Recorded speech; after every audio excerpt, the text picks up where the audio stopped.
जब से चंपई सोरेन ने भारतीय जनता पार्टी का दामन थामा है, तब से एक सवाल झारखंड के राजनीतिक गलियारों में चर्चा का विषय बना हुआ था। और सवाल ये था कि क्या चंपई सोरेन फिर से भारतीय जनता पार्टी को छोड़कर जेएमएम का रुख करेंगे?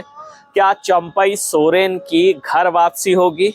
इस सवाल पर आज अंततः चंपई सोरेन ने विराम लगा दिया। दरअसल आज विधानसभा के सत्र के दौरान पत्रकारों ने चंपई सोरेन से सवाल पूछा कि क्या आप फिर से जेएमएम में वापसी चाह रहे हैं, आप जेएमएम में आना चाहते हैं, क्योंकि इस तरह की खबरें चर्चा में थी।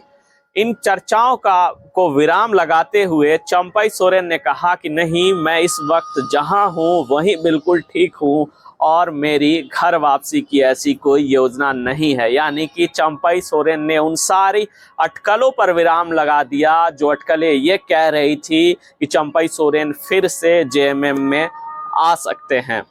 चंपई सोरेन के इस बयान ने स्पष्ट कर दिया है कि फिलहाल चंपई सोरेन भारतीय जनता पार्टी में रहकर ही भारतीय जनता पार्टी की स्थिति को और मजबूत करना चाहते हैं। वहीं चंपई सोरेन के इस बयान के बाद जेएमएम में जरूर थोड़ी सी निराशा होगी, क्योंकि जेएमएम का एक खेमा चाहता था कि चंपई सोरेन की फिर से घर वापसी हो, चाहे वह कल्पना सोरेन ही क्यों ना हो। कल्पना सोरेन ने कई बार अपने बयानों में कहा है कि चंपई सोरेन अगर फिर से पार्टी में आते हैं तो उनका स्वागत है और उनके आने से पार्टी मजबूत होगी। ऐसे में चंपई सोरेन का यह बयान जेएमएम के लिए निराशा जरूर खड़ी करता है, वहीं भारतीय जनता पार्टी के लिए एक उम्मीद की किरण भी जगाता है कि चंपई सोरेन अब लंबे समय तक भारतीय जनता पार्टी के साथ रहेंगे और संगठन को मजबूत करने पर ध्यान देंगे। वहीं नेता प्रतिपक्ष बनाए जाने के सवाल पर उन्होंने कहा कि यह पार्टी का फैसला है, पार्टी जिसे बेहतर समझे उसे नेता प्रतिपक्ष बनाए।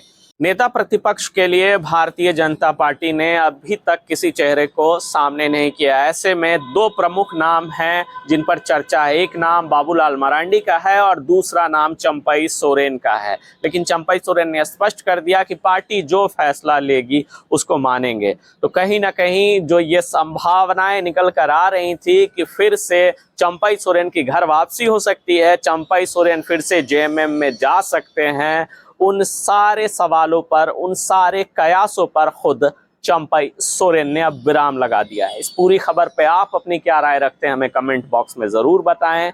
हमारे चैनल को फॉलो कर लें, यूट्यूब चैनल को सब्सक्राइब कर लें और खबरों के लिए देखते रहें हमारे साथ न्यूज़ टेल।